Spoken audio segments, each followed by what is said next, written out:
बिल्कुल कल्ला हुंदा तो मैनूं शायद इन्ना महसूस ना हुंदा।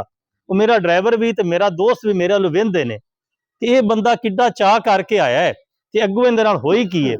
एक बंदे नूं वडिआंदे हो, चौधरी एहसानुल्लाह वड़ैच नूं वडिआ रहे हो, बस उहनूं वडिआ रहे हो, बाकी भी ते उहनां दा भी वर्तन वर्तान सही है। 7 बंदे भी इकट्ठे होके गए ने, मैं उस बंदे दे चेहरे ते परेशानी नहीं वेखी कि इन्ने बंदे आ गए ने, मैं किस तरह इंतजाम करना है। उन्होंने ये भी नहीं किया भी जिहड़ी मिठाई असीं लैके गए हैं ना ਉਹਦੇ ਵਿੱਚੋਂ ਹੀ ਸਾਡੇ ਸਾਹਮਣੇ ਪਲੇਟ 'ਚ ਰੱਖ ਦਿੰਦੇ। ਆਪ ਜੇ ਬੰਦੇ ਨੂੰ ਕਦੀ ਆਸ਼ਕੇ ਰਸੂਲ ਕਹਿ ਦਿੰਦੇ ਹੋ, ਕਦੀ ਉਹਨਾਂ ਨੂੰ ਪੀਰ ਫਕੀਰ ਬਣਾ ਛੱਡਦੇ ਹੋ। ਬਿਸਮਿਲ੍ਲਾਹਿਰ ਰਹਿਮਾਨਿਰ ਰਹੀਮ। ਸਭ ਦੋਸਤਾਂ ਨੂੰ ਮੇਰੀ ਤਰਫੋਂ ਤੇ ਮੇਰੇ ਨਾਲ ਬੈਠੇ ਸਾਰੇ ਦੋਸਤਾਂ ਦੀ ਤਰਫੋਂ अस्सलाम अलैकुम। नाजरीन, कल असी एक वीडियो अपलोड की सी यूट्यूब ते, बाबा जी एहसानुल्लाह वड़ैच उन्हां दे बारे च कुछ गलबात की सी। मेरे नाल हाजी फलक शेर साहब सन। हाजी साहब जिहड़ी सी कल वीडियो अपलोड की सी ना, ਉਹਦੇ ਵਿੱਚ ਅਸੀਂ ਸਿਰਫ ਉਹਨਾਂ ਦੇ اخلاق, ਵਰਤਨ ਵਰਤਾਨ ਤੇ ਪਿਆਰ ਦੇ ਬਾਰੇ 'ਚ ਗੱਲ ਕੀਤੀ ਹੈ ਕਿ ਉਹਨਾਂ ਦਾ ਵਰਤਾਵਾ ਕੈਸਾ ਸੀ, ਵੀ ਉਹ ਲਾ ਚੜਾ ਦਾ ਉਹਨਾਂ ਨੂੰ ਪਤਾ ਸੀ, ਊਂਚ ਨੀਚ ਵੇਖ ਲੈਂਦੇ ਸਨ। ਕੁਝ ਲੋਕਾਂ ਨੇ ਇਤਰਾਜ਼ ਕੀਤਾ ਕਿ ਜੀ ਤੁਸੀਂ ਇੱਕ ਬੰਦੇ ਨੂੰ ਜ਼ਿਆਦਾ ਵਡਿਆ ਰਹੇ ਹੋ, ਉਹਦੀ ਤੁਸੀਂ ਗੱਲ ਕਰ ਰਹੇ ਹੋ ਜ਼ਿਆਦਾ। ਇੱਕ ਨੇ ਬਲਕਿ ਐਡਾ ਸਖਤ ਕਮੈਂਟ ਕੀਤਾ ਹੈ ਕਿ ਤੁਸੀਂ ਹੀ ਉਹ ਲੋਕ ਹੋ ਜਿਹੜੇ ਆਮ ਜੇ ਬੰਦੇ ਨੂੰ ਕਦੀ ਆਸ਼ਕੇ ਰਸੂਲ ਕਹਿ ਦਿੰਦੇ ਹੋ, ਕਦੀ ਉਹਨਾਂ ਨੂੰ ਪੀਰ ਫਕੀਰ ਬਣਾ ਛੱਡਦੇ ਹੋ, ਕਦੀ ਸੂਫੀ ਦਰਵੇਸ਼ ਬਣਾ ਛੱਡਦੇ ਹੋ। ਹਾਲਾਂਕਿ ਅਸੀਂ ਐਸੀ ਕੋਈ ਗੱਲ ਨਹੀਂ ਸੀ ਕੀਤੀ, ਅਸੀਂ ਤਾਂ ਸਿਰਫ ਇਹ ਵਾਕਿਆ ਹਾਜੀ ਸਾਹਿਬ ਬਿਆਨ ਕੀਤਾ ਸੀ ਕਿ ਹਸਪੀਟਲ ਵਿੱਚੋਂ ਗਏ ਸਨ ਚੈੱਕਅਪ ਵਾਸਤੇ। ਉੱਥੇ ਜਿਹੜੇ ਲੋਕਾਂ ਨੇ ਉੱਥੇ ਉਹਨਾਂ ਨੂੰ ਵੈਲਕਮ ਕੀਤਾ, ਉਹਨਾਂ ਦੀ ਪਰਚੀ ਵਗੈਰਾ ਬਣਵਾਈ, ਉਹਨਾਂ ਦੇ ਬੱਚੇ ਨੂੰ ਉਹਨਾਂ ਨੇ ਕੁਝ ਰਕਮ ਦਿੱਤੀ।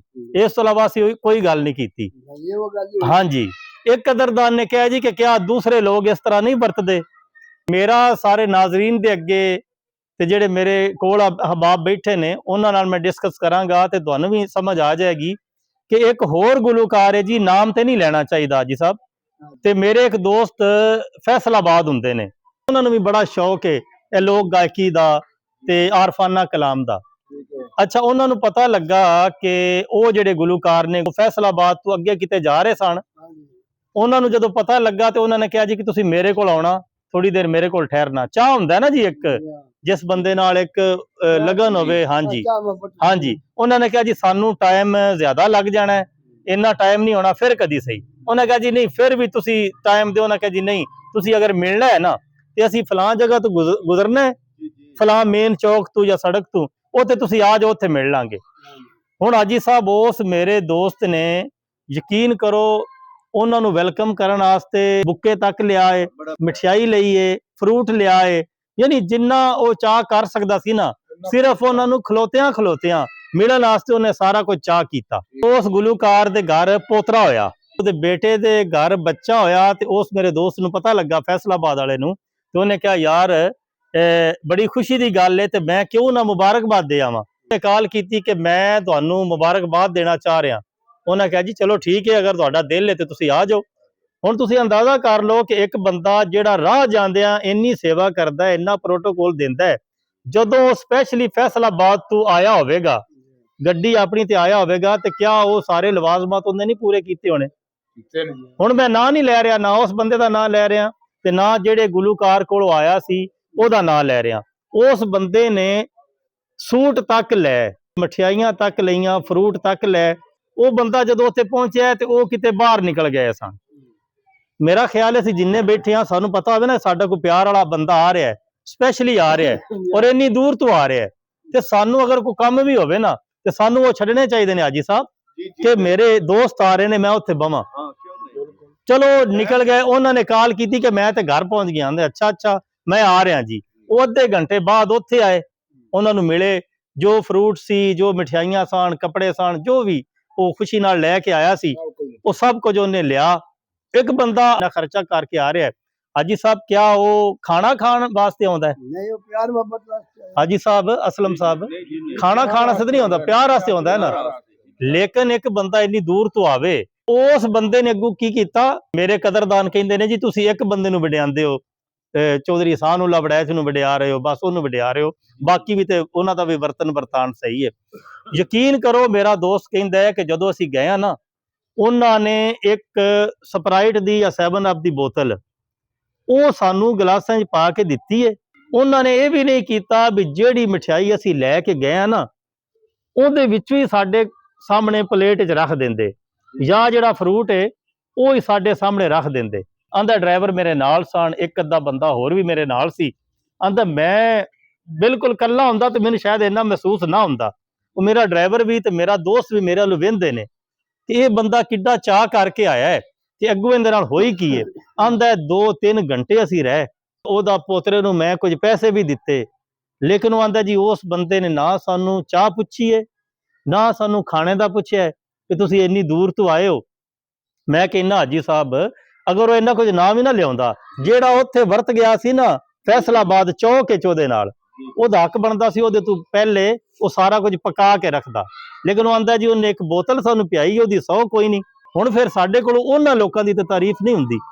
ਹੁਣ ਮੈਂ ਹਾਜੀ ਸਾਹਿਬ ਆਪਣੇ ਕਦਰਦਾਨਾਂ ਨੂੰ ਇਹ ਗੱਲ ਕਰਨਾ ਵਾ ਕਿ ਬਾਬਾ ਜੀ ਇਹਸਾਨ-ਉल्लाह ਬੜੈਚ ਜਿਹੜੇ ਕੱਲ ਅਸੀਂ ਵਾਕਿਆ ਬਿਆਨ ਕੀਤਾ ਹੈ, ਅਗਰ ਉਹ ਨਾ ਵੀ ਨਾ ਪੈਸੇ ਦਿੰਦੇ ਹਸਪਤਾਲ ਵਾਲਿਆਂ ਨੂੰ, ਜਿਹੜੇ ਉੱਥੇ ਬੰਦੇ ਗਏ ਸਨ, ਤੇ ਕੋਈ ਇਤਰਾਜ਼ ਵਾਲੀ ਗੱਲ ਨਹੀਂ ਸੀ। ਉਹ ਤੇ ਦੂਸਰੇ ਸ਼ਹਿਰ ਗਏ ਸਨ ਚੈੱਕਅਪ ਕਰਾਉਣ ਵਾਸਤੇ।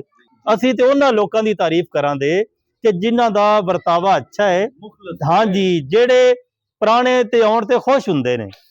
ਹਾਜੀ ਸਾਹਿਬ ਹਕੀਕਤ ਗੱਲ ਹੈ, ਚੌਧਰੀ ਇਹਸਾਨ-ਉल्लाह ਬੜੈਚ ਕੋਲ ਮੈਂ 3-4 ਵਾਰੀ ਗਿਆ। ਚਲੋ ਮੇਰਾ ਤਾਂ ਉਹਨਾਂ ਨਾਲ ਪਿਆਰ ਆਸਾਨ ਸੀ, ਜਿਸ ਤਰ੍ਹਾਂ ਮੈਂ ਦੱਸਿਆ ਕਿ ਰੋਜ਼ਾਨਾ ਫੋਨ ਤੇ ਗੱਲ ਹੁੰਦੀ ਸੀ। ਅਗਰ ਕੋਈ ਪਹਿਲੀ ਵਾਰੀ ਵੀ ਉੱਥੇ ਬੰਦਾ ਗਿਆ ਨਾ, 5-7 ਬੰਦੇ ਵੀ ਇਕੱਠੇ ਹੋ ਕੇ ਗਏ ਨੇ, ਮੈਂ ਉਸ ਬੰਦੇ ਦੇ ਚਿਹਰੇ ਤੇ ਪਰੇਸ਼ਾਨੀ ਨਹੀਂ ਵੇਖੀ, ਕੋਈ ਨਹੀਂ ਵੇਖਿਆ ਕਿ ਇੰਨੇ ਬੰਦੇ ਆ ਗਏ ਨੇ, ਮੈਂ ਕਿਸ ਤਰ੍ਹਾਂ ਇੰਤਜ਼ਾਮ ਕਰਨਾ ਹੈ। ਨਾਜ਼ਰੀਨ, ਅਗਰ ਚਾਹ ਦਾ ਟਾਈਮ ਹੈ ਤੇ ਉਹਨਾਂ ਨੂੰ ਪਹਿਲੇ ਚਾਹ ਮਿਲੀ ਹੈ, ਅਗਰ ਖਾਣੇ ਦਾ ਟਾਈਮ ਹੋ ਗਿਆ ਤੇ ਉਹਨਾਂ ਦਾ ਖਾਣਾ ਉਹਨਾਂ ਕੋਲ ਪੁੱਛਿਆ ਨਹੀਂ ਗਿਆ, ਘਰ ਕਹਿ ਦਿੱਤਾ ਉਹਨਾਂ ਦਾ ਖਾਣਾ ਤਿਆਰ। ਜਦੋਂ ਉਹਨਾਂ ਨੇ ਕਹਿਣਾ ਕਿ ਸਾਨੂੰ ਇਜਾਜ਼ਤ ਦਿਓ, ਉਹਨਾਂ ਕਿਹਾ ਜੀ ਹਜੇ ਨਹੀਂ ਜਾਣਾ ਜੀ, ਕਿਉਂ, ਖਾਣਾ ਤਿਆਰ ਹੈ। ਉਹ ਲਓ ਜੀ ਚੌਧਰੀ ਸਾਹਿਬ, ਅਸੀਂ ਜੀ ਨਹੀਂ ਖਾਣਾ ਨਹੀਂ ਖਾਣਾ ਜੀ, ਤੁਸੀਂ ਜੋ ਤੁਹਾਡੀ ਤਮੰਨਾ ਹੈ ਨਾ, ਜਿੰਨੀ ਕੁ ਤਮੰਨਾ ਹੈ ਉਹਨਾਂ ਖਾ ਲੈਣਾ, ਖਾਣਾ ਬਣ ਗਿਆ। ਇਸ ਵਾਸਤੇ ਨਾਜ਼ਰੀਨ, ਮੈਂ ਕੋਈ ਚੌਧਰੀ ਇਹਸਾਨ-ਉल्लाह ਬੜੈਚ ਦੀ ਤਾਰੀਫ ਕਰਕੇ ਜਾਂ ਉਹਨਾਂ ਦੀ ਸਿਫਤ ਕਰਕੇ ਉਹਨਾਂ ਨੂੰ ਕੋਈ ਨਾ ਤੇ ਸਨਦ ਦੇਣੀ ਹੈ, ਨਾ ਕੋਈ ਇਨਾਮ ਦੇਣਾ ਹੈ। ਉਹ ਫੌਤ ਹੋ ਗਏ ਨੇ। ਜਿਹੜਾ ਬੰਦਾ ਜਿਸ ਦਾਤ ਦਾ ਮੁਸਤਹਿਕ ਹੈ, ਜਿਸ ਇੱਜ਼ਤ ਦਾ ਮੁਸਤਹਿਕ ਹੈ, ਨਾਜ਼ਰੀਨ ਮੇਰਾ ਖਿਆਲ ਹੈ ਉਹਦੀ ਉਹ ਤਾਰੀਫ ਕਰਨੀ ਚਾਹੀਦੀ ਹੈ। ਤੇ ਮੂੰਹ ਦੇ ਉੱਤੇ ਤੇ ਕਹਿੰਦੇ ਨੇ ਮੂੰਹ ਦਾ ਮਲਾਇਜ਼ਾ ਹੁੰਦਾ ਹੈ, ਸਾਰੇ ਕਰਦੇ ਨੇ, ਪਤਾ ਤਾਂ ਹੀ ਲੱਗਦਾ ਹੈ ਜਦੋਂ ਕੋਈ ਪਿੱਛੂ ਕੀ ਸਿਫਤ ਹੋਵੇ। ਪਿਛਲੇ ਦਿਨੋਂ ਸਾਡੇ ਹਾਜੀ ਅਸਲਮ ਸਾਹਿਬ ਨੇ, ਇਹਨਾਂ ਦੇ ਭਾਈ ਫੌਤ ਹੋਏ ਨੇ, ਅੱਲਾਹ ਤਾਲਾ ਉਹਨਾਂ ਦੀ ਮਗਫਰਤ ਫਰਮਾਵੇ। ਅਸ਼ਰਫ ਸਾਹਿਬ ਸੈਕਟਰੀ ਦੇ ਨਾਂ ਤੋਂ ਮਸ਼ਹੂਰ ਸਨ। ਹਰ ਬੰਦੇ ਨੂੰ ਤਕਲੀਫ ਹੋਈ ਹੈ, उसकी वजह हाजी साहब ये सी कि बंदा मिलनसार सी, हर वक्त उस बंदे दे चेहरे ते मुस्कुराहट सी, हर बंदे नाल मजाक करना है। कोई एक बंदा नहीं सी जिन्ने क्या होवे कि इस बंदे ने मेरा दिल दुखाया है। कोई बंदा परेशान भी है ना, जदों उहदे कोलों लगना है ना, मैं यकीन करो जदों भी लगदा सा ना, भावें मैं किसी परेशानी सोच भी हुंदा सा ना, उन्हें वेख के हासा आ जाना कि इन्हें जो हसा छड़ना है ते उन्हें पहले ही आग छड़ना, उन्हें कहना मैं भी ठीक हाँ। जदों असीं लगना नाज़रीन, ये बंदा कोई कोई हुंदा है, गल्लां याद रह जांदियां ने। जदों भी लगना है हाल ही पुछना हुंदा सी, लेकिन कहना मैं ठीक हाँ जी। अच्छा, मैं फिर हाजी साहब यही कहना मैं ठीक हाँ, सैकटरी साहब तुसीं सुनाओ, उन्हें अगों फिर अपने अंदाज विच कहना मैं भी ठीक हाँ। ते हकीकत गल है अज कोई प्रोग्राम नहीं सी कि मैं उन्हां दा जिक्र करांगा, ना कोई मैनूं इन्हां नाल लालच है कि उन्हां दे भाई बैठे ने ते मेरे तो खुश होण के मैनूं कोई इनाम देणगे। जिहड़ी गल दिल विच हुंदी है ना, ते जिहड़े बंदे दा जो एक अल्लाह ताला ने उन्हूं तौफीक या अता कीता हुंदा है, वो गल्लां हुंदियां रहिंदियां ने। ते यही वजह है कि असीं चौधरी इहसान-उल्लाह बड़ैच नूं याद करने आ। वो ना सिर्फ है कि काले की मंडी विच, बल्कि मैं कहना दुनिया दा हाजी साहब कोई ऐसा मुल्क नहीं जिथे उन्हां दे सुनन वाले ना होण। अल्लाह ताला उन्हां दी मगफरत फरमावे। खुश रवो, आबाद रवो। अस्सलाम वालेकुम वरहमतुल्लाहि वबरकातुहू।